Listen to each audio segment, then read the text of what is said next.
Bienvenue. Sur le conte africain 225, plongé dans l'univers magique des légendes, sagesse et épopées d'Afrique, où chaque histoire vibre au rythme. Je jure, si tu veux réussir dans ta vie avec foi, ou si tu reconnais que Dieu fait beaucoup de grâce dans ta vie, dis amen en commentaire, like la vidéo, et abonne-toi pour ne pas regretter. Et si je te disais qu'il y a une vie après la mort, me croirais-tu? La plupart des gens ne me croiraient pas. Tu rirais probablement ou secouerais la tête en disant que ce n'est pas vrai. Mais réfléchis un instant. Chaque jour, tu vois beaucoup de gens sur la route. Tu les salues. Tu leur parles. Tu achètes même des choses chez eux ou tu t'assois à côté d'eux dans un bus. Mais si je te disais que certains de ces gens sont en réalité morts, tu aurais du mal à le croire, n'est-ce pas? Ça semble étrange. Ça semble effrayant, mais le monde dans lequel nous vivons est plein de mystères. Il se passe tellement de choses que tu ne sauras jamais ou ne comprendras jamais tant que tu seras en vie. Surtout si tu n'es pas une personne spirituelle, ces choses n'auront aucun sens pour toi. Tu pourrais rire des gens qui parlent d'esprit, de fantômes ou de vie après la mort. Mais la vérité, c'est qu'il y a bien plus dans la vie que ce que tu vois de tes yeux. Certaines des personnes que tu vois sur la route sont en réalité mortes. Elles ne vivent plus comme toi.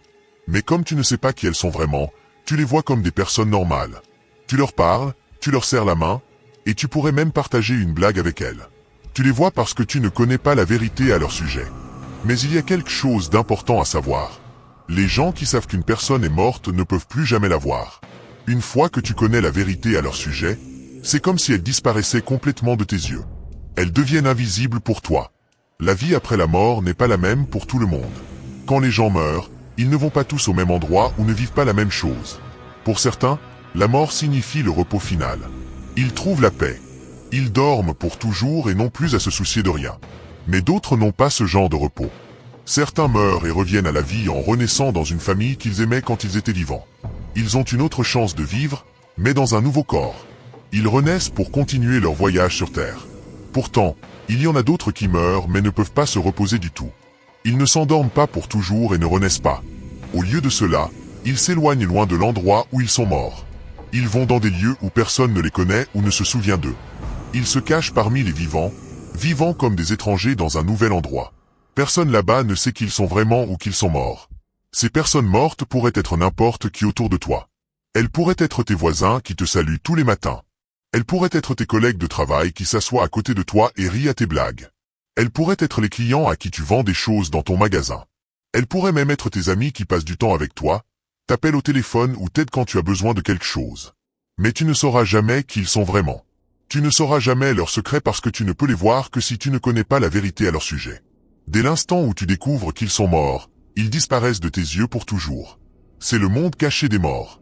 Il est tout autour de nous, mais nous ne le voyons pas. Nous n'y pensons même pas. C'est pourquoi la vie est pleine de mystères que la plupart des gens ne résoudront jamais. Tant que tu es en vie et inconscient, tu continueras à les rencontrer, à les saluer et à vivre avec eux, sans jamais savoir qui ils sont vraiment. Je m'appelle Chui. Je viens d'un état d'ambre. Je me souviens clairement de ce jour, comme si c'était hier. J'étais allé dans l'état de la rivière pour un voyage d'affaires.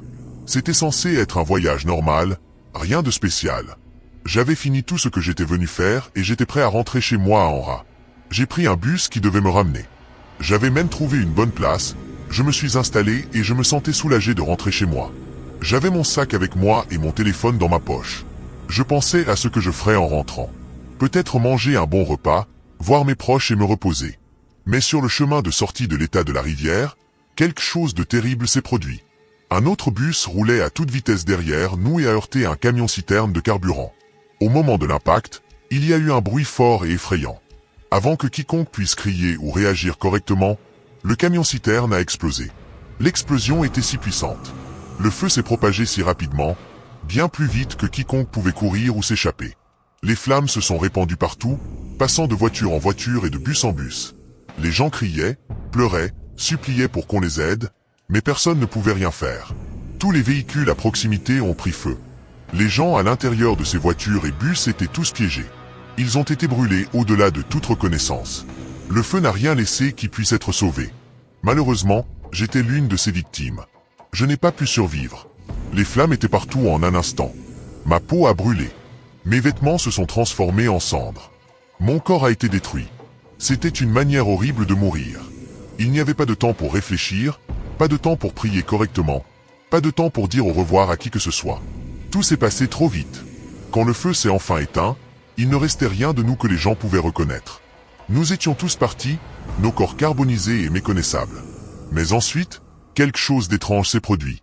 Bien que je sois mort dans l'état de la rivière, je me suis soudain retrouvé dans l'état d'ambre.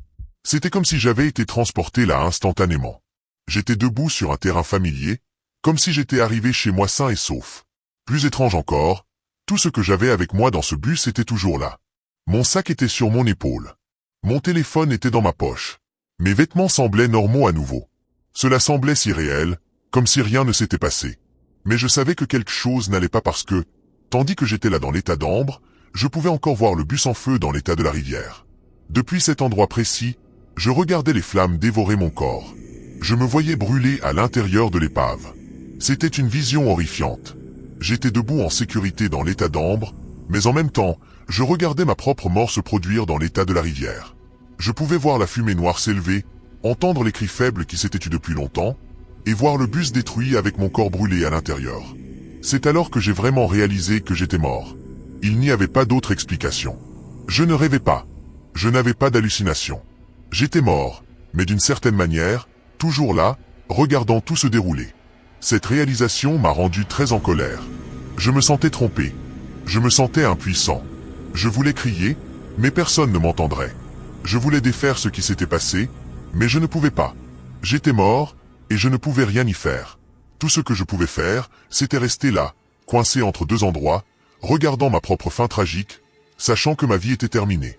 Mes projets, mes rêves, mes espoirs pour l'avenir, tout cela avait disparu en un seul instant. Et il n'y avait pas de retour en arrière. J'ai commencé à voir les morts parmi les vivants. Au début, je ne comprenais pas ce qui se passait.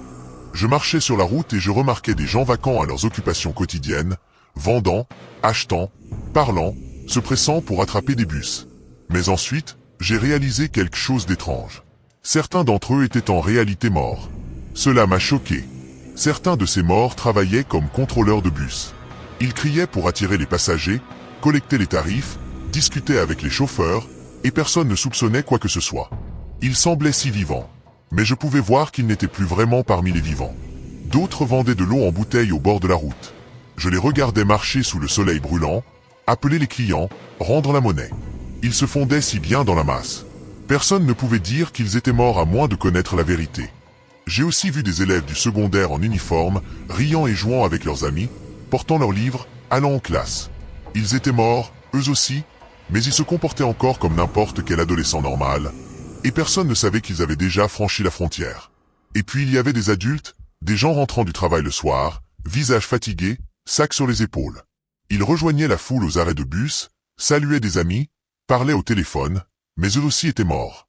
Voir tout cela était accablant. Cela m'a ouvert les yeux sur un monde que je n'avais jamais remarqué auparavant. Les morts se déplacent vraiment parmi les vivants. Et la plupart des gens n'en ont aucune idée. J'ai réalisé quelque chose de très important. Les morts peuvent interagir avec les vivants tant que les vivants ne savent pas qu'ils sont morts. C'était la règle. Si tu ne savais pas qu'ils étaient morts, ils sembleraient parfaitement normaux pour toi. Ils pourraient parler avec toi, te vendre quelque chose, rire avec toi, même t'épouser. Mais dès l'instant où tu apprenais la vérité, tu ne les voyais plus. Je ne voulais pas rester dans la rue à les observer pour toujours. Alors, j'ai hélé un motard. Il m'a regardé comme n'importe quel client normal. Il ne savait pas que j'étais mort. Je lui ai dit de m'emmener directement chez moi à Anra. Il a accepté sans poser de questions, et j'ai roulé à l'arrière comme si de rien n'était. Quand je suis arrivé chez moi, j'ai essayé d'agir le plus normalement possible. J'ai fait semblant que rien ne s'était passé. Ma petite amie était là, m'attendant. Elle m'a accueilli chaleureusement. Elle n'avait aucune idée de ce que j'avais traversé. Pour elle, j'étais toujours le même Chui qui était parti en voyage d'affaires. Elle a souri, m'a demandé comment s'était passé mon voyage, et s'est assurée que j'étais à l'aise. Mais à l'intérieur, j'étais brisé. Je connaissais la vérité. Je savais que je n'aurais pas dû être là. Je n'aurais pas dû être en vie du tout. Cette nuit-là, quand ma petite amie s'est endormie à côté de moi, je ne pouvais pas me reposer. Je ne pouvais pas fermer les yeux et prétendre que tout allait bien. Au lieu de cela, je me suis transporté dans l'état de la rivière. Je suis allé à la morgue où mon corps et ceux des autres victimes de l'accident étaient conservés. L'endroit était froid et silencieux, rempli d'une odeur de produits chimiques et de mort. J'ai marché parmi les corps, cherchant le mien. Quand je l'ai enfin trouvé, je me suis figé. J'étais là, Allongé, impuissant, brûlé au-delà de toute reconnaissance. Ma peau était noircie, mes vêtements disparus, mon visage détruit. Je ne ressemblais même plus à un humain. Cela m'a brisé le cœur. Je ne pouvais pas y croire. Alors, c'est ainsi que ma vie s'est terminée. Ai-je dit doucement à moi-même. Les mots faisaient mal en sortant. J'ai pleuré amèrement, des larmes coulant, même si je n'étais plus vraiment vivant. De là où j'étais dans cette pièce froide, je pouvais encore voir ma petite amie dormant paisiblement dans l'état d'ambre. Elle n'avait aucune idée de ce qui m'était arrivé. Elle ne savait pas que j'étais mort. J'avais tellement pitié d'elle. Je l'aimais tellement. Nous avions tout planifié. J'étais censé payer sa dot la semaine suivante. Nous étions sur le point de commencer notre vie ensemble. Mais maintenant, ce rêve était parti pour toujours. Cette vérité m'a brisé le cœur, car peu importe combien je souhaitais le contraire, j'étais maintenant un homme mort. Certains morts sont mariés et ont des enfants, mais leurs partenaires n'en ont aucune idée. Cette pensée me hantait profondément. J'en avais vu assez pour savoir que c'était vrai. Il y avait des hommes morts qui rentraient chez eux tous les jours auprès de leurs femmes et enfants, prétendant être normaux. Leur famille cuisinait pour eux, riait avec eux, partageait des secrets avec eux, totalement inconsciente qu'elle vivait avec quelqu'un qui était déjà mort. Mais je ne voulais pas cela pour ma petite amie. Je l'aimais vraiment. Elle méritait mieux. Pas seulement un homme meilleur au sens d'être gentil ou aimant, mais quelqu'un qui était réellement vivant. Un homme avec du sang chaud dans les veines, un cœur qui bat, quelqu'un qui pouvait vraiment partager une vie avec elle. Elle méritait de construire une famille avec un homme vivant, pas un fantôme prétendant être humain. Je suis resté assis seul à réfléchir à cela pendant des heures. La douleur dans ma poitrine était insupportable. Je me sentais si impuissant et triste. J'ai pleuré et pleuré jusqu'à ce que je pense qu'il ne me restait plus de larmes. Mais même si j'avais tant pleuré, mes larmes ne pouvaient rien changer. Elles ne pouvaient pas me ramener à la vie. Je savais qu'il n'y avait rien que je puisse faire pour défaire ce qui s'était passé. Peu importe combien je souhaitais, suppliais ou priais, j'étais toujours mort. Je ne serais plus jamais l'homme qu'elle pensait que j'étais. Après avoir pleuré pendant ce qui semblait une éternité, j'ai essuyé mon visage et essayé de me calmer. Puis, me sentant complètement vide, je suis retourné dans ma chambre à Anra et me suis allongé à côté d'elle. Elle dormait paisiblement, respirant doucement, inconsciente du cauchemar que je vivais. Je me suis tourné pour la regarder, observant son visage dans la faible lumière. Elle semblait si calme, si innocente. Mon cœur s'est brisé à nouveau. Je voulais la prendre dans mes bras et tout lui dire. Je voulais confesser la vérité, expliquer pourquoi je ne pouvais pas rester. Mais je ne pouvais pas. Elle ne comprendrait pas. Même si elle comprenait, cela ne lui apporterait que douleur et peur. Alors, j'ai pris une décision cette nuit-là. Je mettrais fin à notre relation le lendemain matin. Je romprais avec elle, même si cela nous faisait mal à tous les deux. Il valait mieux la mettre en colère maintenant que de lui mentir pour le reste de sa vie. Elle méritait la chance de trouver un véritable amour avec quelqu'un de vivant. Quand le matin est arrivé, je me sentais malade de terreur. Ma poitrine était serrée.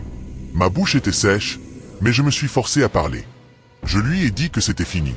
Elle ne l'a pas bien pris du tout. Elle était furieuse. Son visage s'est tordu de colère et de confusion. Sa voix tremblait alors qu'elle criait contre moi. « Qu'est-ce que je t'ai fait? Tu veux dire que cette relation est terminée comme ça? Qu'est-ce qui se passe? Après avoir dit à ma famille que tu venais la semaine prochaine pour payer ma dot, maintenant tu ne veux plus de moi? Tu as le culot de me dire de prendre mes affaires et de quitter ta maison? Comme ça, après 7 ans de ma vie? Pas de problème. Je vais quitter ta maison. » Ces mots m'ont profondément blessé. Chaque question était comme une gifle. Elle avait tout à fait le droit d'être en colère. Pour elle, on aurait dit que je l'avais trahi, que j'avais gâché son temps, que j'avais menti sur tout. Elle n'a pas attendu que j'explique ou que je change d'avis. Elle a rassemblé ses affaires brutalement, des larmes dans les yeux, ses mouvements pleins de colère et brusques, les vêtements fourrés dans des sacs, les chaussures jetées sans soin. Elle ne me regardait même pas. Puis elle est partie. Juste comme ça. La porte a claqué derrière elle, et la maison semblait douloureusement vide. Je me suis assis, me sentant comme la pire personne au monde. Je me sentais horrible d'avoir rompu avec elle. Je me détestais de l'avoir blessée si profondément.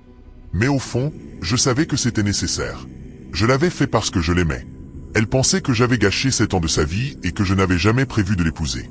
Si elle avait connu la vraie raison, si elle avait su que j'étais mort, peut-être aurait-elle été reconnaissante au lieu d'être en colère. Mais elle ne le saurait jamais. C'était mon fardeau à porter. Quand elle est arrivée chez elle, elle a raconté la rupture à sa famille. Elle n'a rien retenu. Elle a déversé sa colère, sa douleur et sa déception. Elle leur a dit tout ce que j'avais dit. Elle leur a raconté comment, après toutes ces années ensemble, je lui avais soudain dit de partir. Sa famille était furieuse en l'apprenant. Ils se sentaient profondément insultés et en colère. Ils étaient aussi embarrassés parce qu'ils avaient déjà annoncé la nouvelle à tout le monde. Ils avaient dit à toute la famille élargie que je viendrais la semaine suivante pour payer sa dot. Ils faisaient des préparatifs. Certains avaient acheté des vêtements. D'autres en avaient parlé à des amis. Ils étaient fiers et heureux de l'union à venir. Maintenant, ils se sentaient humiliés. Comment pourraient-ils affronter ces mêmes proches et expliquer qu'il n'y aurait pas de cérémonie de dot? Comment pourraient-ils expliquer que j'avais mis fin à tout comme ça? J'étais encore dans ma maison, mais je pouvais voir et entendre tout ce qui se passait chez elle. J'ai vu ses frères et sœurs se rassembler autour d'elle, en colère et criant. Leurs visages étaient rouges de rage. Ils ne pouvaient pas comprendre pourquoi j'avais fait une telle chose. Je les ai entendus me maudire bruyamment, leur voix tremblant d'émotion. Tu ne verras jamais rien de bon dans ta vie. Tu souffriras dans cette vie. Ils m'ont lancé toutes sortes d'insultes et de malédictions. Ils m'ont accusé d'avoir gâché le temps de leur sœur. Ils disaient que j'étais un menteur et un tricheur qui avait ruiné la vie de leur sœur. Mais même en les écoutant prononcer ces malédictions contre moi, je ne leur en voulais pas. Je ne pouvais pas me résoudre à les haïr pour cela. Je comprenais leur douleur. Je comprenais pourquoi ils étaient si en colère. De leur point de vue, j'avais trahi leur sœur, gâché 7 ans de sa vie et humilié toute leur famille. Ils ne connaissaient pas la vérité. Ils ne savaient pas ce qui m'était vraiment arrivé. Ils ne pouvaient pas voir que j'étais déjà mort. Ils ne savaient pas que rompre avec elle était le dernier acte d'amour que je pouvais lui offrir. Ma petite amie, blessée et humiliée, a continué sa vie avec colère.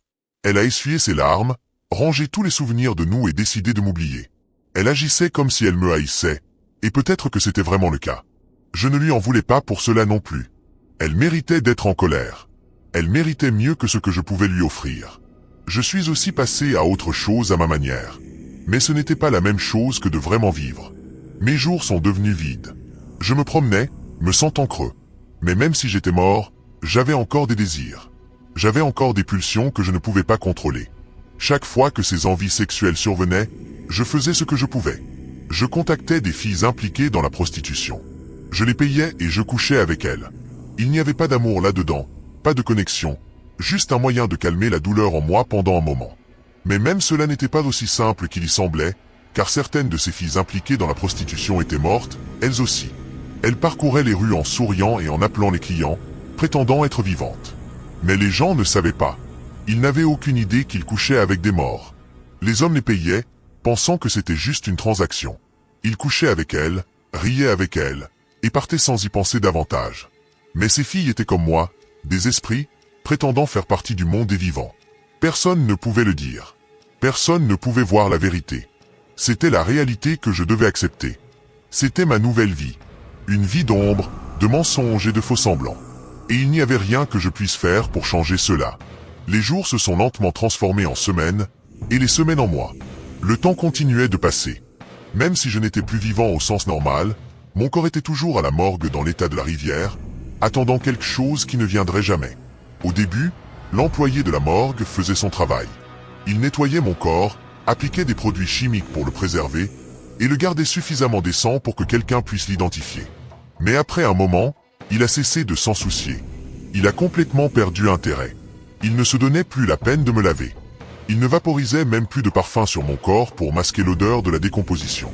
Il n'utilisait pas de coton pour boucher mes oreilles et mes narines comme il était censé le faire. Il m'a juste laissé là sur la dalle, oublié. Il m'a totalement abandonné. À cause de cela, mon corps a commencé à pourrir. L'odeur était horrible. Même depuis le monde des esprits, je pouvais sentir le changement. Cela m'affectait d'une manière que je n'avais pas prévue. Ce n'était pas seulement mon corps mort dans une morgue qui commençait à sentir. Cela m'affectait spirituellement et physiquement dans le monde des vivants. Quand je me déplaçais parmi les vivants, je portais cette puanteur avec moi. J'ai développé une horrible odeur corporelle qui ne partait pas. Elle me suivait partout où j'allais, comme une malédiction dont je ne pouvais pas m'échapper.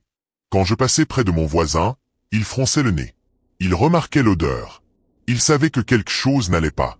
Mais il ne voulait pas m'embarrasser. Il ne voulait pas blesser mes sentiments, alors il se taisait. Il prétendait que rien n'allait, mais je pouvais le voir dans ses yeux. Au fond, je savais très bien que je sentais mauvais. Cela me rendait si honteux.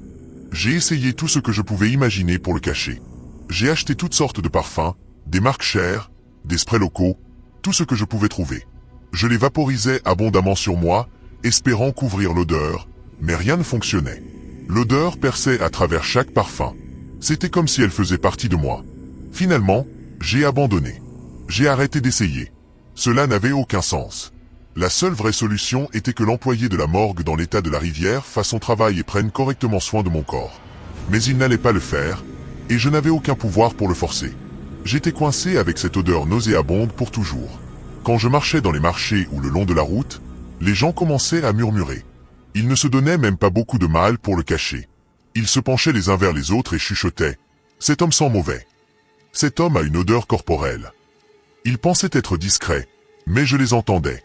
Je voyais la façon dont ils se pinçaient le nez ou s'éloignaient légèrement. Ils riaient de moi derrière mon dos. La plupart du temps, je les ignorais. Je gardais la tête baissée et faisais semblant de ne pas entendre, mais dans mon cœur, j'étais en colère. Si seulement ils connaissaient la vérité. Et voici ce que les gens ne comprennent pas. Tu ne devrais jamais te moquer des étrangers. Cette personne dont tu ris pourrait être morte. Tu pourrais trouver ça drôle, mais tu joues avec quelque chose que tu ne comprends pas. Les gens devraient aussi faire attention à ne pas se disputer avec des étrangers. Certaines disputes semblent anodines au début. Tu cries, vous vous insultez, peut-être même échanger des coups.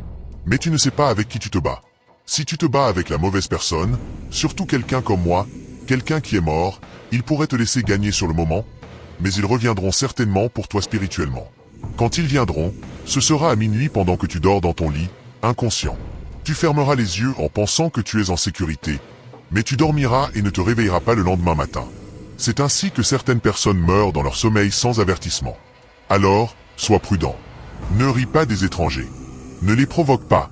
Ne te bats pas avec eux sans réfléchir. Tu ne sais jamais à qui tu as vraiment affaire. Et tu pourrais payer un prix dont tu ne peux pas t'échapper. Après si longs mois, quelque chose s'est enfin passé avec mon corps oublié.